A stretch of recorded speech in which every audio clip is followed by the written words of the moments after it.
Hello guys, তোমরা সকলে কেমন আছো? ভালো আশা করি প্রত্যেকে ভীষণ ভালো রয়েছো। আমি সকাল থেকে কোনো ভিডিও দিতে পারিনি, কারণ আমাদের এদিকে প্রচুর পরিমাণে বৃষ্টি হচ্ছে। যাই হোক না কেন, আমি এখন তোমাদের জন্য একটা ছোট্ট মতন ভিডিও নিয়ে এসেছি, একটা আপডেট তোমাদেরকে দিয়ে যাই। এই আপডেটটা আমার মনে হয় একজন হিন্দু হয়ে আমার এই কাজটা করা উচিত, কারণ হিন্দু হয়ে যদি হিন্দু ধর্মের পাশেই না দাঁড়াতে পারি তাহলে সনাতনী হলাম কি করে, সবচেয়ে বড় কোয়েশ্চেন না। আর কন্টেন্ট সবসময় যে একই রকম থাকবে, একই জিনিস থাকবে তা না। আমরা সবসময় কন্টেন্ট কিন্তু নিত্য নতুন আনার চেষ্টা করি এবং নিত্য নতুন কন্টেন্ট নিয়ে এখানে সুদীপা চ্যাটার্জিকে নিয়ে আমি কথা বলতে এসেছি। সুদীপা চ্যাটার্জির ব্যাপারে আশা করি তোমরা সকলেই জেনে গেছো যে তিনি বাংলাদেশে গিয়েছিলেন ঈদ উপলক্ষে। সেখানে কিন্তু গো মাংস অর্থাৎ বিফ কিন্তু রান্না করা হয়েছিল, সেটা কিন্তু তোমরা সকলেই জানো। এরপর সে কিন্তু দাবার সাথে বলছে যে তোমরা কেউ প্রমাণ করতে পারবে আমি বিফ খেয়েছি, তোমরা কেউ প্রমাণ করতে পারবে আমি বিফ খেয়েছি, এরকম বড় বড় লেকচার দিচ্ছেন। হ্যাঁ, আমি বলছি লেকচার দিচ্ছেন। কেন বলছি? কারণ যে নিজে এই কাজ পূর্বে করে রেখেছে, যে এই কাজ আগে করে রেখেছে, কয়েক বছর আগে যে টেস্টফুলি ভাবে এই স্বাদ আস্বাদন করেছে, তার মুখে আবার এখন বড় বড় কথা হয় কি করে? আপনি কি ভুলে গেছেন ম্যাডাম?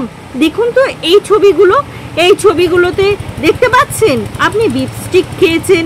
আপনি নাকি ভুলতেই পারছেন না আপনি এই দিনগুলোর কথা, কারণ বিফ খাওয়া প্রথম ছিল আপনার সেদিন, আপনি তো তখন ভুলতেই পারেননি।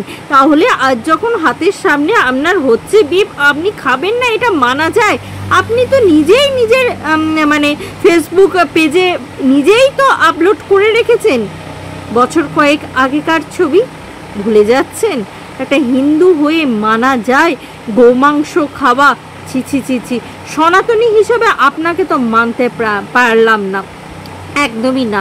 আমি জানি না আপনি ব্রাহ্মণ ঘরের বউ হয়ে কিভাবে এইরকম একটা অব্রাহ্মণিক বা অব্রাহ্মণ কথা বলবো না, সনাতন ধর্মের বিরুদ্ধে গিয়ে কাজ করতে পারলেন, সেটাই সবচেয়ে বড় কথা। আপনাদের মতন এই সমস্ত দুঃসাহসিক মানুষগুলো, এই সমস্ত ধর্মকে যারা আমাদের সনাতন ধর্মকে নষ্ট করছেন, এই সমস্ত মানুষগুলোর জন্য আজকে আমাদের সনাতন ধর্ম এত অধঃপতনে চলে গেছে। নিজের ধর্মকে নিজে যদি সম্মান না করতে পারেন না, পরের ধর্ম কখনোই আপনাকে কিন্তু আপন করে নেবে না। আপনি যতই আপনি যাই করুন না কেন, যা খুশি করতে পারেন, কিন্তু একটা কথা খুব ভালো করে জেনে রাখবেন, হিন্দু ধর্মে যে জিনিসগুলো বারণ রয়েছে সেগুলো অন্ততপক্ষে খাওয়া বা গ্রহণ করা কখনোই কিন্তু একজন সনাতনী হিসাবে কিন্তু কোনো দিনই উচিত নয়। সেই জন্যই তো সনাতন হিসাবে আমরা আলাদা একটা জাতি, কারণ সনাতনীরা কখনোই গোমাংস কিন্তু ভক্ষণ করেন না। এরপরে আপনি যে গোমাংস ভক্ষণ করেছেন, আপনাদের রুচিবোধটা দেখলেই আমার কেমন লাগে। এত রুচিবোধ বলতে আমি এখানে কোনো জাতকে ছোট করতে চাইনি, আমি শুধু এইটুকুই বলতে চাইছি যে সনাতন হিসাবে কিভাবে রুচি হলো? সনাতনী হিসাবে তো কোনোদিন রুচি হতে পারে না। না, আপনি যদি অন্য ধর্মের হতেন তাহলে অবশ্যই মানা যায়, যে ধর্মগুলোতে খাওয়া যায় সেই ধর্ম থেকে বিলং করলে অবশ্যই খেতে পারতেন, সেখানে কোনো বাধা বিপত্তি নেই। কিন্তু একজন আপনি সনাতনী হিসাবে কি করে পারলেন অন্ততপক্ষে নিজে আর নিজের বাড়িতে নারায়ণের পুজো, শিব ঠাকুরের পুজো এগুলো করবেন না?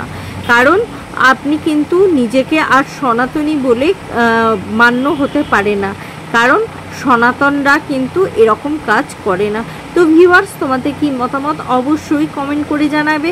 আর অবশ্যই MS ফ্যামিলি আর টিনাকে নিয়ে নতুন তো ভিডিও আসছেই, খুব তাড়াতাড়ি আসছে, তো তার জন্য আমার চ্যানেলটিকে ফলো করো, এবং যারা এখনো আমার চ্যানেলটিকে সাবস্ক্রাইব করোনি চটপট সাবস্ক্রাইব করে নাও। আবার তোমাদের সাথে দেখা হবে নতুন একটা ভিডিওর সাথে, নতুন একটা জোশের সাথে। ততক্ষণের জন্য টাটা।